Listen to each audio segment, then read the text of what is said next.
কোথায় হারিয়ে গেল রিয়েলমি? রিয়েলমি 9 এর পরে ডিরেক্ট 12 এসে হাজির। আমরা গ্লোবালি ঠিকই ফোনগুলো দেখতে পাচ্ছি, বাট বাংলাদেশে ভাই নাম্বার সিরিজের কোনো দেখা নেই। তবে 12টা কিন্তু অফিসিয়ালি লঞ্চ হলো আর 256 GB দাম রাখা হয়েছে 29,999 টাকা। একসময় রিয়েলমিকে আমরা বাজেট কিলার ফোন বলে চিনতাম, কম টাকার ভিতরে বেস্ট কিছু স্পেক্স তারা প্রোভাইড করতো। তবে রিয়েলমি 12 বাংলাদেশে এই টাকায় কতটুকু ডমিনেট করতে পারবে সেটি জানার চেষ্টা করবো এই ভিডিওতে। বক্সের ভিতরে ফোনটা পাবেন, সাথে একটা সফট কেস রয়েছে এবং 80 ওয়াটের একটা চার্জার দেখতে পাচ্ছি। যদিও ফোনে 67 পর্যন্ত সাপোর্টেড, তারপরেও একটু বিগার চার্জার দেওয়া হয়েছে এবং সেই সাথে একটা টাইপ A to C কেবলও রয়েছে। আরেকটি বিষয়, অন্যান্য ব্র্যান্ড যেখানে 1 বছরের ওয়ারেন্টি দেয়, সেখানে রিয়েলমি এই ফোনের সাথে দিচ্ছে 2 বছরের অফিসিয়াল ওয়ারেন্টি। তাই লং টাইম ব্যবহারে কিন্তু ভালো একটা সাপোর্ট পাওয়া যাবে। প্রথমে আসি এই ফোনের ডিজাইনে। ফোনটা ভাই আউটলুকে দেখতে সুন্দর, দেখে যে কারোর হয়তো পছন্দ হবে। রেয়ার প্যানেল প্লাস্টিকের, বডি ফ্রেম প্লাস্টিক। রেয়ারে আবার এখানে জিপার টাইপের টেক্সচার রয়েছে, ইউনিক রাউন্ড শেপের ক্যামেরা মডিউল, আর এটা কিন্তু ম্যাট ফিনিশিং এর, সেই সাথে ফ্রস্টেড টেক্সচার রয়েছে, তাই খুব সহজে হাতের ছাপটা পড়ার ভয় থাকছে না। ফোনটা ফুললি ফ্ল্যাট অ্যান্ড বক্সি শেপের। এই ধরনের ফোন যারা নিয়ে অভ্যস্ত তাদের সমস্যা নেই, বাট আমার কাছে হাতে নিতে অতটাও মজার মনে হয়নি, এর এজগুলো একটু হাতে বাদ ছিল। তবে যারা এই ধরনের ফ্ল্যাট বক্সি শেপের ফোন ব্যবহার করে অভ্যস্ত তাদের কাছে কিন্তু এই জিনিসটা আবার মজার। 187 গ্রাম ওয়েট ব্যালেন্স ঠিকঠাকই আছে এবং 7.9 mm থিকনেস, মোটামুটি পাতলা একটা ফোন বলাই যায়। পোর্টস বাটন রেগুলার পজিশনে রয়েছে, 3.5 mm audio port, stereo speaker, noise cancellation mic আমরা পাচ্ছি। সিম কার্ড সোলার, সেটা কিনা হাইব্রিড, দুইটা সিম কার্ড অথবা একটা এসডি কার্ড, একটা সিম কার্ড ব্যবহার করা যাবে। এই ফোনে 6.67 ইঞ্চের ফুল এইচডি প্লাস রেজলিউশনের 120 Hz এর E4 AMOLED প্যানেল দেওয়া হয়েছে, যা কিনা 2000 নিটস পিক ব্রাইটনেস দিতে পারে। বাস্তব অভিজ্ঞতায় আমরা সরাসরি রোদের ভিতর ব্যবহার করেছি, ব্রাইটনেস জনিত কোনো সমস্যা ছিল না। ডিরেক্ট সানলাইটে আপনি বেশ নিট অ্যান্ড ক্লিন ভিজিবিলিটি পাবেন। ছোট্ট করে 5 ক্যামেরা কাটআউট দেওয়া হয়েছে, তবে লোয়ার চিনটা কিছুটা বড় মনে হয়েছে। এই জায়গাটা যদি কোনোভাবে ন্যারো করা যেত তাহলে সিমেট্রিক্যাল একটা ভিউ পাওয়া যেত, আউটলুকে ডিসপ্লেটা দেখতে আরো ভালো লাগতো। 395 PPI display, 100% DCI P3 colour গ্যামোটো রয়েছে, এন্ড সেই সাথে এই ডিসপ্লে টাচ রেসপন্স ভালো এন্ড স্মুথ এক্সপিরিয়েন্স দেয়। 120 Hz রিফ্রেশ রেট তো আছেই। কালার টালার ভাই অ্যামোলেড ডিসপ্লে যেমন হয়, খুবই ভাইব্রেন্ট এন্ড শার্প একটা ডিসপ্লে এটা। যারা পিওর মাল্টিমিডিয়া লাভার আছেন, মাল্টিমিডিয়া কনজিউম করার জন্য একটা ভালো মানের ডিসপ্লে খুঁজছেন, তাদের কাছে এই ডিসপ্লে পছন্দ হবে। তবে 30,000 টাকার ফোন হিসাবে অবশ্যই ভাই এর স্ক্রিনে গোয়েলা গ্লাস প্রোটেকশন থাকা দরকার ছিল। যেহেতু মাল্টিমিডিয়া কনজিউমারদের জন্য এই ডিসপ্লেটা সুন্দর করা হয়েছে, সেই সাথে কিন্তু স্পিকার কোয়ালিটিও ভালো ছিল। ডুয়েল স্টেরিও স্পিকার, খুব ভালো লাউড সাউন্ড দিতে পারে, ওয়াইড স্টেজের সাউন্ডটাকে প্রোভাইড করতে পারছিল, এন্ড বেজ আছে হালকা পাতলা বলা যায় এই সাউন্ডে। মানে আপনি যখন সাউন্ডটা শুনবেন হাতে নিলে ফোনের ওই বেসটা ফিল করতে পারবেন। ইন ডিসপ্লে ফিঙ্গারপ্রিন্টও রয়েছে, বেশ ফাস্ট অ্যান্ড অ্যাকুরেটও মনে হলো, রেসপন্সিভ। অনেক ফিঙ্গারপ্রিন্টে দেখা যায় ডে লাইটে মানে করার রোদ্রে আবার আনলক করতে সমস্যা হয়। হ্যাঁ, এই ফোনে কোনো ধরনের সমস্যা দেখা যায়নি ওই রকম।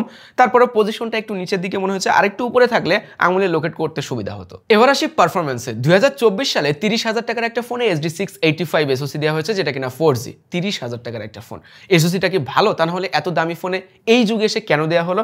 চলেন একটু ইতিহাস ঘেটে দেখা যাক। 2019 সালে 665 নামে SD মানে স্ন্যাপড্রাগনের সেম একটা প্রসেসর লঞ্চ হয়েছিল, যেটা কিনা 4 কোর্সের A73 ক্লাস্টারের এবং 4 কোর্সের A53 ক্লাস্টারের, সেই সাথে 610 অ্যাড্রিনো জিপিইউ রয়েছে।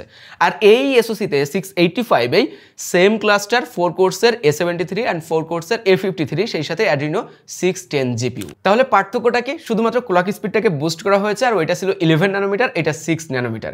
আমরা Geekbench 6 এ টেস্ট করেছি, সিঙ্গেল করে 466, মাল্টি করে 1443। সিপিইউ স্ট্রেস টেস্টে 80% ম্যাক্স পারফরমেন্সে। দেখেন 30,000 টাকার ফোন হিসাবে আপনি যে লেভেলের পারফরমেন্স আশা রাখেন, ওই লেভেলের পারফরমেন্স এই ফোনটা দিতে পারবে না, একেবারে সোজা কথা। এই বাজেটে কিন্তু আরো বেটার অপশন রয়েছে। স্ন্যাপড্রাগনের 695 আছে, যেটা কিনা 5G তো বটেই, সেই সাথে পারফরমেন্সেও অনেক অংশ বেটার। সো ওই রকম একটা এসওসি যদি দেওয়া হতো, এই ফোনটা পারফরমেন্সে অনেক বেশি এগিয়ে থাকতো। হ্যাঁ, একজন রেগুলার ইউজার হিসেবে আপনার কাছে ফোনটা স্মুথ মনে হবে ভাই। Realme UI based on Android 14, 8GB র্যামের সাথে 256GB স্টোরেজ, সব দিক থেকে ভালো টালো রাখা হয়েছে। বেসিক যারা ইউজার রয়েছেন খুব ভালোভাবে ফোনটা ব্যবহার করতে পারবেন। স্মুথ চলছিল। Realme UI এমনিতেই ভালো, কয়েকটা ব্লোটার যদিও রয়েছে সেগুলোকে আনস্টল করা যায়। র্যাম ম্যানেজমেন্ট ভালো, কয়েকটা অ্যাপ দিয়ে মাল্টিটাস্কিং করা যায়। কিন্তু এই দামের ফোন হিসাবে আমি তো একটু হেভি ইউজ করতেই চাইবো, অনেকগুলো অ্যাপ ইনস্টল করব, বেশি বেশি গেম খেলার ট্রাই করব। গেমিংয়ের জন্য তো আবার এই এসওসি না। গেম খেলতে গেলে খুবই ঝামেলা হয়, ফোনটা গরম হয়ে যায়। পাবজি গেম বিশেষ করে, যদিও আলট্রা সেটিংয়ে খেলা যায়, তারপরে ওই লেভেলের স্মুথ এক্সপিরিয়েন্স সেখান থেকে পাওয়া যায় না, ফোনটা গরম হয়ে যাচ্ছিল। তবে ফ্রি ফায়ার গেমটা আবার মোটামুটি বেশ ভালোভাবেই চলেছে, অ্যান্ড 2D গেম যেগুলো রয়েছে ওইগুলো খুব স্মুথলি খেলতে পারবেন। তবে এখনকার যুগে যে মডার্ন গেমগুলো রয়েছে ওই গেমগুলো ভালোভাবে হ্যান্ডেল করতে পারেনি এই ফোনটা। এক কথায় গেমিং এক্সপিরিয়েন্স ভালো ছিল না। পারফরমেন্সে কিছুটা পিছিয়ে থাকলেও এই ফোনটা কিন্তু ক্যামেরাতে এগিয়ে রয়েছে। পিছনে ডুয়েল ক্যামেরা সেটআপ, যেখানে 50 মেগাপিক্সেল সনির লিটিয়া 600 সেন্সর রয়েছে, ওআইএস ক্যামেরা অ্যান্ড আরেকটা 2 মেগাপিক্সেল ডেপথ ক্যামেরা, যেখানে ভাই একটা ওয়াইড অ্যাঙ্গেল দিলে অনেক ভালো হতো।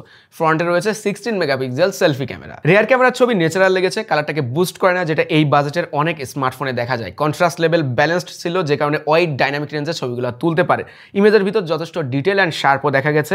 ওএস রয়েছে, যে কারণে ইমেজটাকে অতটা ব্লার করতে দেয় না। লাইট কন্ডিশন ভালো পেলে ল্যান্ডস্কেপ ছবিতে ভালো রেজাল্ট পাবেন এর ক্যামেরাতে, অ্যান্ড সেই সাথে লো লাইটে ল্যান্ডস্কেপ ছবিতেও দারুণ পারফর্ম করেছে। রাত্রেবেলা ছবি তোলার সময় ছবি তোলার পরে প্রসেসড হয়ে ছবিটাকে ভিজিবল করে, অ্যান্ড যে কারণে ছবির ভিতরে যে ওয়াশ আউটের ব্যাপারটা ওই ব্যাপারগুলো ছিল না, ছবিগুলো বেশ ক্লিন অ্যান্ড ন্যাচারাল লাগছিল। হ্যাঁ, রাত্রিবেলায় কালারটাকে একটু বুস্ট করে, তারপরে ছবিগুলো দেখতে ভালো লাগছিল। পোর্ট্রেট মোডে ফেসটাকে কিছুটা স্মুথ করে দেয়, লাইট ভালো পেলে সেটা ইগনোর করার মতো, ব্যাকগ্রাউন্ড ব্লারটাও বোকে ইফেক্টটাও অনেকটাই ন্যাচারাল লাগছিল, দেখতে ভালো লাগছিল ছবিগুলো।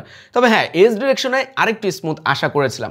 রেয়ারে 1080p 30fps ভিডিও শুট করা যায়, 4K আশা করতেও পারবেন না এই জায়গায়, কারণ এর যে প্রসেসর রয়েছে সেটা 4K সাপোর্ট করে না।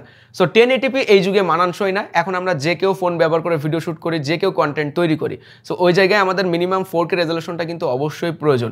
সেই অনুযায়ী 1080pতে ওআইএস রয়েছে, হ্যাঁ স্টেবল ভিডিও দিতে পারে, বাট ওই ভিডিওতে আপনি কন্টেন্ট তৈরি করার মতো আসলে ফুটেজ পাবেন না, কোনো রকম ভাবে চালিয়ে নিতে পারবেন। 16 মেগাপিক্সেল সেলফি ক্যামেরা আছে, সেলফি ক্যামেরার ইমেজ ভালো ছিল। লো লাইটে একটু দুর্বলতা দেখা যায়, বাট একটু লাইট কন্ডিশন ভালো পেলে ডে লাইটে খুব ভালো সেলফি তুলতে পারবেন, অ্যাকুরেট কালার দিতে পারে, এবং ইমেজের ভিতরে শার্পনেস ভালো ছিল, ফেসটাকে স্মুথ করে না, যেটা বিশেষ কথা। অ্যান্ড সেই সাথে অনেকজন একসাথে সেলফি তোলা যায়, wide selfie camera. Again front ক্যামেরাতেও 1080p 30fps ভিডিও শুট করা যাবে, আর এই ভিডিওর মান ভাই 1080p হিসেবে রেজলিউশন যেমন দেয় ওই রকমই, এআইএস নাই, যে কারণে কাপাকাপি ভিডিও পাবেন, চলনসই ভিডিও রেয়ার ক্যামেরার মতোই। প্র্যাকটিক্যাল লাইফে এই ভিডিও হয়তো খুব একটা আপনার কাজে আসবে না, কোনো রকম চালিয়ে নেওয়ার মতো। 5000 mAh এর ব্যাটারি ফোন, ব্যাকআপ নিয়ে সমস্যা নেই, 1 থেকে 1.5 দিন আপনি ইজিলি ব্যবহার করতে পারবেন। আর সাথে তো 80 ওয়াটের চার্জার আছে, বাট ওই যে প্রথমে বলছিলাম সাপোর্টেড 67 ওয়াট পর্যন্ত। এই চার্জার থেকে আপনি 18 থেকে 20 মিনিটের ভিতরে 50% চার্জ তুলতে পারবেন, আর 45 থেকে 50 মিনিটের ভিতরে 100% ফোনটা চার্জ হয়ে যায়। তাই খুব দ্রুত চার্জ হবে, ওইটাতে কোনো সমস্যা হচ্ছে না। চার্জ হতে গেলে ফোন একটু গরম হয়, অনেকেই অভিযোগ করে থাকেন আমার ফোন গরম হচ্ছে, এ হচ্ছে তা হচ্ছে। এটাতে কিন্তু ভেপার চেম্বার কুলিং সিস্টেম আছে, যে কারণে ফোনটা খুবই ঠান্ডা থাকে। অ্যান্ড বাংলাদেশে এমনিতেই গরম ভাই, হালকা পাতলা ফোন গরম হবেই। ফোনটা খুব ভালোভাবে হ্যান্ডেল করতে পারে, খুব একটা সমস্যা হয় না। কানেক্টিভিটি নেটওয়ার্কে কোনো সমস্যা ছিল না, নয়েজ ক্যান্সেলেশন মাইক আছে, কল কোয়ালিটি খুবই ক্লিয়ার অ্যান্ড স্পষ্ট, এয়ার স্পিকারের সাউন্ডও খুবই লাউড ছিল। ওয়াইফাই ব্যবহার করেছি, কোনো সমস্যা নেই, ডাটা কানেকশন স্মুথলি ব্যবহার করা যাচ্ছিল। ব্লুটুথ 5.0 এনএফসিও রয়েছে, সেই সাথে IP54 রেটিংও থাকছে, হালকা পাতলা ছিটে ফোটা পানি বা ধুলাবালি থেকে ফোনটা সুরক্ষিত থাকবে। এখন Realme 12 আসলে কেমন? কয়েকটা কারণে এই ফোনটা আপনার পছন্দে রাখতে পারেন। ডিসপ্লের জন্য ভালো মানের ক্যামেরাও রয়েছে, স্টিল ইমেজ বা ফটোগ্রাফি যারা করেন তাদের কাছে ক্যামেরা ভালো লাগবে।